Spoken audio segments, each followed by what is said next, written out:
Na-shock ako sa bayaran. So yung babayaran namin, hindi pa rin ako nakapag-book ng aking theory test. Dito sa likod. Ang haba ng pila dito sa Sainsbury's. Yung nagastos namin is 78 pounds. Nagasan ko muna to kasi yung price.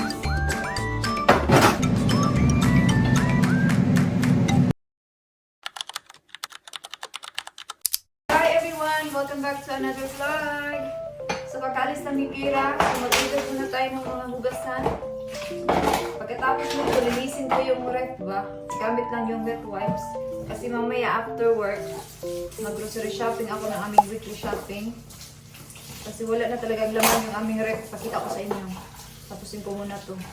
By the way, bukas pupunta kami sa Eastbourne. Kasi magpapaano ako. Magkuha ako ng bagong salamin ba?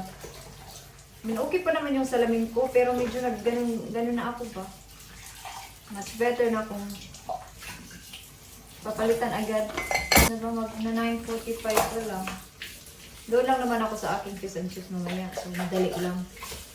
Kaya mamaya na ako mag-grocery para dire-diretso na. Nagbagyo pa naman sa Pilipinas. Pero parang doon sa amin, nag-calm down na siya. Nilinis ko yung ref ba? Tinapon ko na yung mga dapat itapon. Okay, kunti lang yung ganun. Anyway, share ko lang ba kasi diba next year uuwi kami mag-holiday kami sa Pinas. Tapos tanong na kami sa school ni Kira ba about sa form.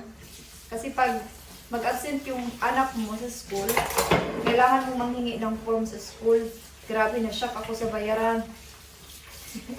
Kasi diba pag mag-absent yung anak sa school, may bayad. I mean, alam naman namin yun. So yes, so nagtanong si Dave nung hinatid niya si Kira sa school noong Tuesday at nanghingi na din siya ng form. So in total, mag-absent si Kira ng 2 weeks. So yung babayaran namin is 250 pounds for 2 weeks. 250 pounds, magkano yun sa peso? So yun yung babayaran namin pag dali namin si Kira sa holiday.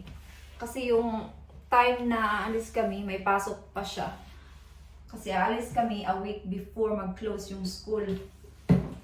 Kaya, and I think pagbalik namin, may pasok na ng basta. Parang ganun, basta 2 weeks siyang mawala sa school. Kaya yun yung babayaran namin. Mahal no? Dito sa UK may bayad yung mga ganyan. Sa Pilipinas okay lang, mag-ano ka lang, mag-excuse letter. Dito bawal. Bawal mong ipa-absent yung anak mo sa school. Kasi may bayad talaga. Okay. So, punasan natin yung ref ba? Gamit yung wet wipes. Para ma-disinfect. So, ito yung gagamitin ko. So, ito, tinanggal ko na dito yung mga tira-tira. So, punasan ko lang dito. Para mamaya, malinis na siya.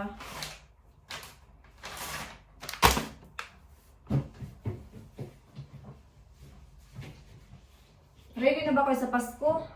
Ako hindi pa ako nag-start ng Christmas shopping. Bukas pupunta kami sa Eastbourne, baka mag-start ako. Nag-order na ako ng foundation ni mother-in-law para sa Pasko. Kasi yun naman talaga yung binibigay ko sa kanya. Foundation or jumper, mga ganun.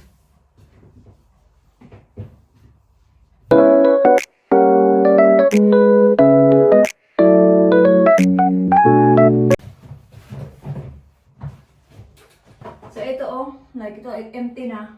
Kasi kailangan ng mag-grocery, wala nang laman.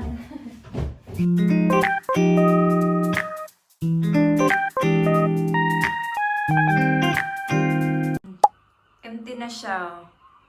Wala na kaming mga meat. Ito na ano ko na siya, nalinis ko kanina. Wala na talagang siyang laman. So, kaya yun yung gagawin ko mamaya after work ng grocery shopping. Dito lang ako sa Morrison. Kasi Sabado ngayon, tapos bukas punta kami sa Eastbourne. So mamaya na lang talaga ako mag-grocery shopping kasi bukas wala lang akong time. Okay. Mag-vacuum muna ako sa sahig kasi wala na dito si Kira. So makapag-focus na ako. Kasi wala na mga kalat-kalat ba. Ito na yung lista ko mamaya. Para wala akong makalimutan. Kulang pa yan. Maglista pa ako. Check ko muna yung cupboard. Babad ko muna ito sa bleach.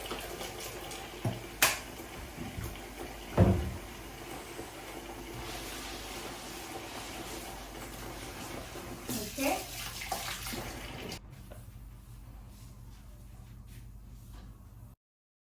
So, katatapos ko lang mag-vacuum. So, malinis na dito, no? Yep, all good. So, alam nyo ba, hindi pa rin ako nakapag-book ng aking theory test. Pero nag-study na ako. It's been a week na nag-study na ako ng pakunti-kunti hanggang sa ma-feel kong ready na ako.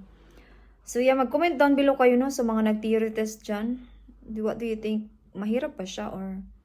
Kasi, feeling ko yung mga theory test pa, based lang naman sa mga nababasa ko sa book or sa YouTube. Ano lang naman siya, more on common sense. Pero syempre, pag nandun ka na sa test, parang iba-ibahin nila yung question. Pero ganun pa din naman yung point ng tanong, no? Pero parang i-trick ka nila, ganun. Pero, yeah. So, let's see what's gonna happen kapag exam na ako and i-update ko kayo pag anong mangyari sa exam ko.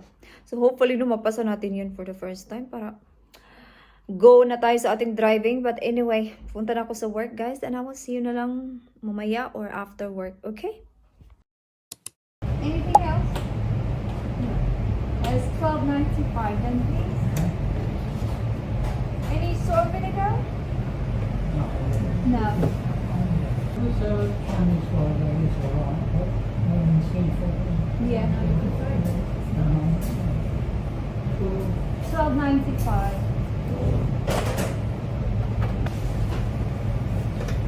Expensive clothes.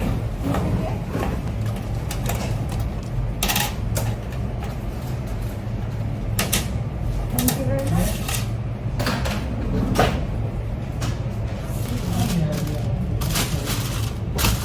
There you are. Thank you very much. Thank you very much. Have a good day. Thank you.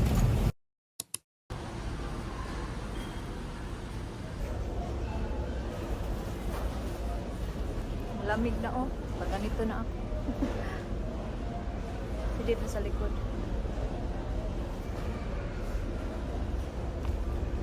Correct, yeah. I got it.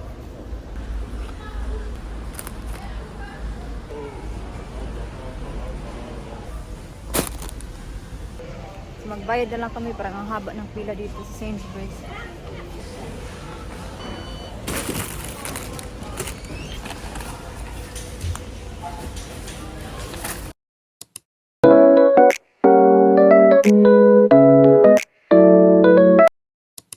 Diba sabi ko kanina sa Morrison kami mag-shopping? Okay, kabugat. Pero sa Sainsbury's na lang, kasi busy sa Morrison. Kahit ngayon busy. Ito yung mga napamili namin. I-keep natin tong resibo kasi gusto kong tingnan ang weekly na nagastos namin sa pagkain or sa grocery. So, yung nagastos namin is £78.63. Yeah? So, keep natin yan. So, hindi ko na ipakita sa inyo lahat. Basta ito yung napamili namin. Broccoli. Ganito. Carrots. Kumuha sige dito kasi mag-stay kami tonight. Si Kira, ewan ko kung ano yung kakainin niya kasi hindi man yung kumakain ng steak. Put away natin to.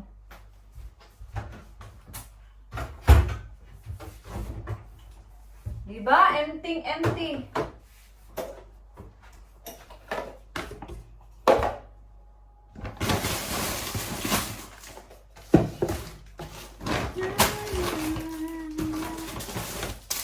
Bukas mag-pasta ata kami. Cheese. Chicken nuggets. Ito din para kay Dave. Chips. Chicken drumsticks.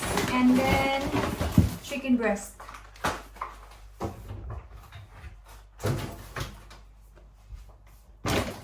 For fish and chips one day. Next week.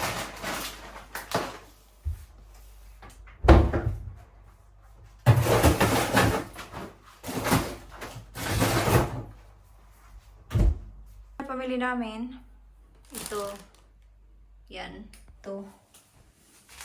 Itong ano. tissue. Yun lang. Itong blueberries, lagay natin yan dyan. Pero ito, hugasan ko muna to kasi kakainin to ni Kira bukas. Ano pa? Itong cucumber.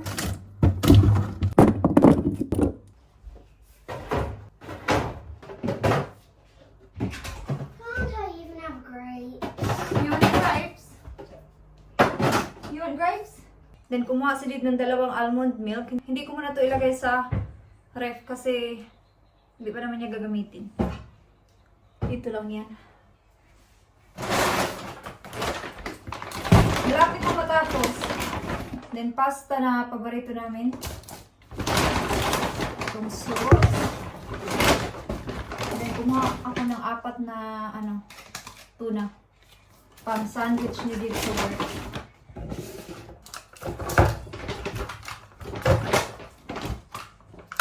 I-transfer natin flour dito.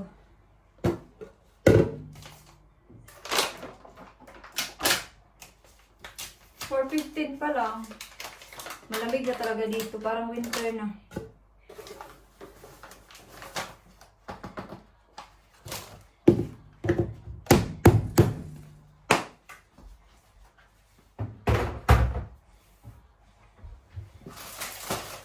Tissue. Yung appointment ko bukas para sa aking mata sa check-up is alas 12.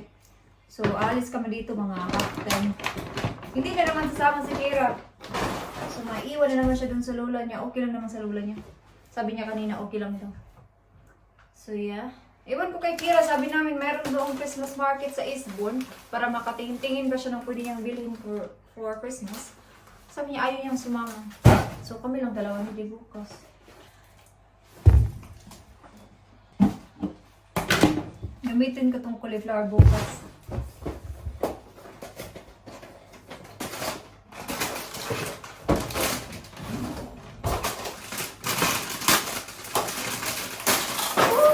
Ginoo ko nahulog nahuwad. Hindi lagi magamit og gunting. Nahuwad na.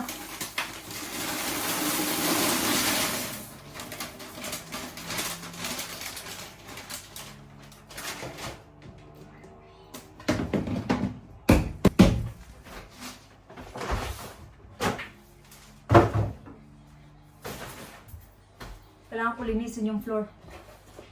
Kunti lang naman laglag.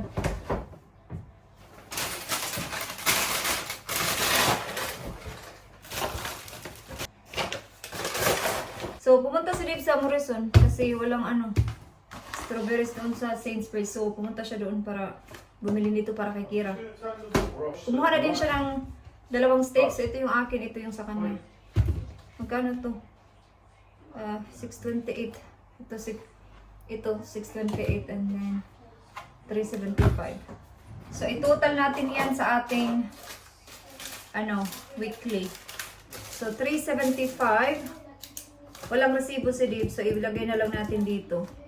Tapos 628. Ito is 325. Yan.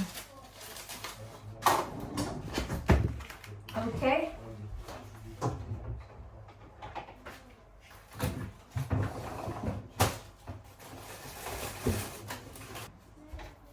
So, ipakita ko sa inyo yung laman ng aming ref.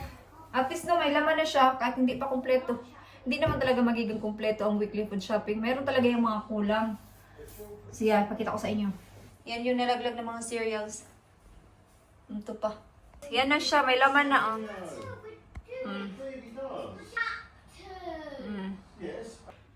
So, yan na yung pantry. Wala kaming masyadong binili dito. Kunti lang. Yan. So, magluto na ako ng dinner. Anong oras na? 5:40 pa lang. So, si Kira nasa kwarto nanood ng mga videos. Tapos meron siyang ginagawa. Parang nag-color ata siya.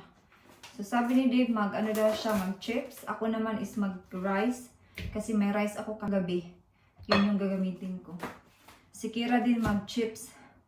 Yeah, so ako lang yung magkakanin sa amin. Gamitin ko na din to kasi sayang. So, ito yung aking gagamitin para i-season natin itong beef. So, salt. and pepper. Ang lamig na talaga eh. Nilalamig yung mga pa ako. Nag-ano nga ako ba? Nag-medyas. Tapos itong onion na granules. Para ma-season lang natin pa. Para may lasa naman siya. Tapos lagyan natin ng butter pag prito. Okay, kakatol sa akong talinga. Yan. Ganon din sa other side.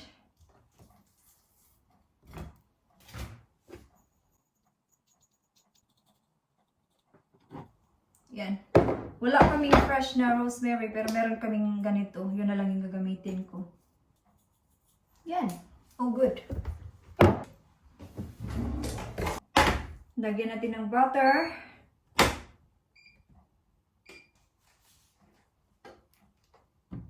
So, mag-cut din tayo nito. Or I think hindi ko na to i-cut. Ay, parang kailangan ko pa rin siyang i-cut. Kunti lang naman yung gagamitin ko.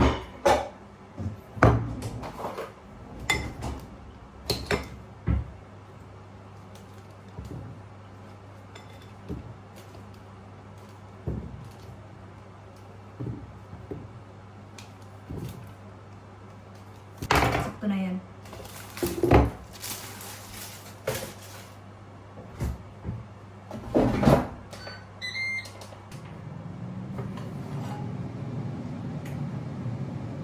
Ginamit ni Dib yung aking tripod.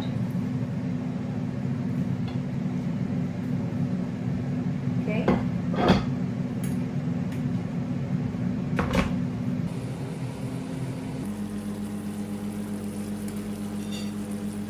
Ito na yung kay Dib ko. Sarap. Yan yung sa kanya. Yung chips niya. Tapos yung akin is kanin. Rice is life. Your one is ready. Sir? Your one is ready. Yung akin is nandito sa microwave. So how's your dinner? Good. Agay, agay. So you did not eat your baked beans. So what time is it? What time is it? It's 6:20, 6:18. You gotta have a shower soon, okay? Yeah, because mommy's gonna eat now. That's mine. And then my broccoli on the side. No broccoli, dude. Just go more. No. Ang akin. Diba? Kain tayo, guys. Char. Diba? Kain muna kami. Ay, kanagutom na din ako. Mamaya na yan. Si Dib na yung mahugas niyan. See ya. Kain muna kami. Tapos na akong nag-wash. Fresh na ang person. So, ipakita ko lang sa inyo itong bagong cream na ginagamit ko. Ginagamit ko siya sa daytime din. So, daytime and then nighttime ginagamit ko siya. Itong Kiehl's Ultra Facial Cream. Ang ganda nito. 3 or 4 days ko na siyang ginagamit. Nagustuhan ko siya. Napaka-creamy niya, napaka-soft. Basta, ang ganda. And ito din yung aking eye cream na ginagamit. Ginagamit ko na to. Napakita ko na din to. Paubos na siya. Kunti na lang. Pag naubos ko, bibili ulit ako. And ito yung toner ko. Paubos na din siya. Yun lang naman. So, nag-skincare na ako. Kaya ako paalam na. Para makapag-edit na ako ng video and mag-study na ako ng aking theory bago matulog. So yeah, so thank you so much guys for watching this vlog and I hope to see you guys in my next one. Bye-bye!